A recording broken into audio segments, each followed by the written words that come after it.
Hello everybody, my name is Lasha Eisner and welcome to the Canadian Money Talk, the channel about Canadian investing and personal finance. Please like and subscribe. I record 2 videos per week, so make sure you ring the notification bell to get notified each time one comes out. I would like to introduce you to my low risk strategy to generate extra cash flow using options. I sell put options and then I sell call options, usually out of the money, and I'll give you a quick overview of options later in the video. And using various analysis techniques, I make sure that I get premium for selling the put option, and then, if it comes to it, for selling the call option. Ideally, the put and the call option contracts both expire worthless without my getting and losing the stock respectively. For the wheel strategy, I will briefly discuss put option selling and see a previous video, but not buying options since buying is more advanced. Just so you know, the downside of put selling is that if the price goes up, you don't get the stock that perhaps you wanted, or the price goes down past the strike price and you pay more for a stock than it is worth at the time. I will discuss selling call options, and please see this video because this is one of the safest strategies using options. Depending on how you look at things, there's no way to lose cash when selling covered calls. The downsides are that if the stock price goes up and you do lose the stock, you might get less for the stock than the current price. You are not out of pocket any amount, but you have an opportunity loss. And alternately, if the stock price goes down, then you don't lose the stock, but your portfolio loses value on paper due to the stock going down. I will go through the wheel strategy, cycling the put and the call later on in the video. Your ideal scenario for puts is for the stock to be at the same place or lower than when you started, but not below the strike price, so you do not automatically get the stock, but you can buy it yourself at a cheaper price than previously. This would be a non-standard way to enter into the wheel strategy, which usually keeps selling the puts with lower and lower strike prices until you get the stock. Your ideal scenario for the calls is for the stock to be at the same place or higher than when you started, but not beyond the strike price, so you do not lose the stock, and you can sell another call at a higher strike price or sell the stock manually. Again, that is not a standard strategy, selling it manually. I would like to show you 2 examples of how I used the wheel strategy to make a little bit of extra cash flow. The first example is Aurinia Pharmaceuticals. They are, as the name implies, a pharmaceutical company. And I bought them while they were still on the venture exchange, but eventually they went onto the NASDAQ. So back in 2020, in October, I sold a put that I'm going to purchase Aurinia at $20 a share, and that was annualized a 96% return on the $6,000 because I was going to purchase 300 shares at $20. So that's the 6,000, and I got almost $700. Now, this didn't really work as I had hoped because on the first try, on the first put, I got the shares. So I got assigned. But with the huge premium, even though when I paid $6,000 for it, it was worth 5,673, even after the $45 fee that Qtrade charged me, I still ended up coming out ahead with $300. I had to shell out 6,000 for the stock, and because to me it was sort of a trade, it wasn't an investment. Aurinia, I ended up immediately selling calls on. So this was one that I sold in November. It was going to expire in December, and it was the strike price was at $22. I collected another 214, and that one expired worthless. So I collected 214. Next one was basically a month later. That also expired worthless, another $319, 78% when you annualize it against the $6,000. So my purchase of the stock and the paying of the $6,000 had enabled me to make these additional cash flows. And then sold another one that was going to expire in February. So basically, as soon as they expired worthless, I sold another one. $589 for this one. Again, expired worthless. Annualized, this was a return of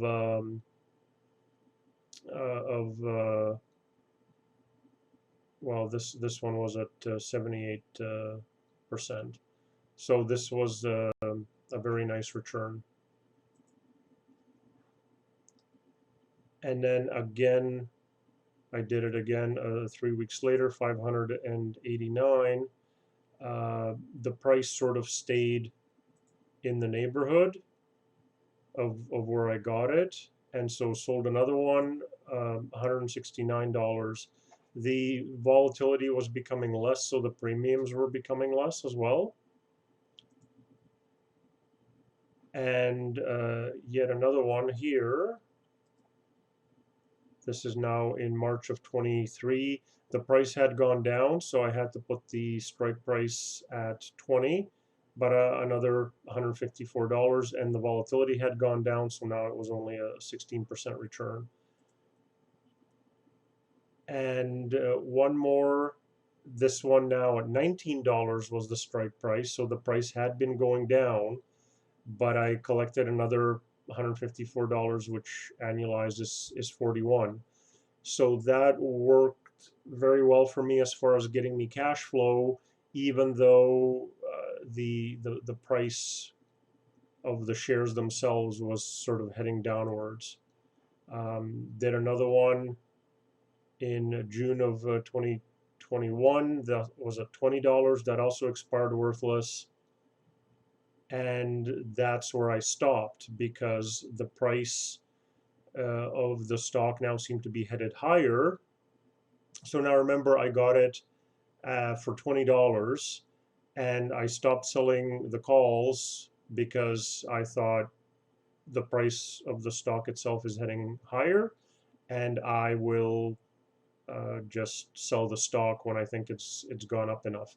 So I got it for $20 Canadian a share, and just today, not to illustrate this too much, but they went onto the Nasdaq. So here's the same 300 shares, and it's $30 American is what I sold it for.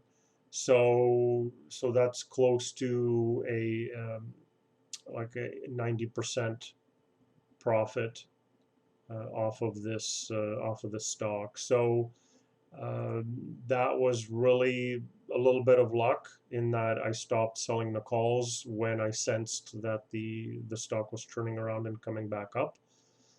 So that prevented me from losing it via the calls and missing out on some upside. But then I was able to sell it myself, and it is at a very nice peak. So that provided a ton of cash flow and capital gains on the stock itself as a bonus. So this was really a good example of how the wheel strategy should look like. This is the second example of how I used the wheel strategy. So this is Lithium Americas. They're a lithium producer. They use the lithium for all sorts of battery and electric vehicle applications. So this started in September of 2020. I sold a put with a strike price of $9, collected $225. It expired worthless. Next one was at 11, so you see the stock is going up, which is why the puts are expiring worthless. Instead of doing 6 contracts as on the previous, this one was only 5 contracts because the price was going up, and I sort of target $5,000 to $10,000 of risk per trade. So this one I collected 311, which is a 53% return on the money at risk, which in this case was the $5,500, but no money out of my pocket. I do have to have the $5,500 ready, but no money out of my pocket, and $311 came in, so that was quite nice. So here on the third try, I ended up getting the stock. So now the strike price was $25. So the price had gone from somewhere around 9. It had close to tripled. So if I had actually purchased the stock back then, I would have benefited significantly just from the price appreciation.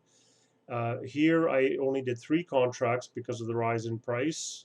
The money at risk was $7,500, and it was in fact assigned to me. Now I collected $994 in premium. I paid $7,500 for the stock, which at the time was worth just over $6,000. So even with the giant premium, I had a net loss of $500,000. So that wasn't ideal, but now I had the stock, and so now because I kind of saw it as somewhat of a trade, I started immediately selling calls.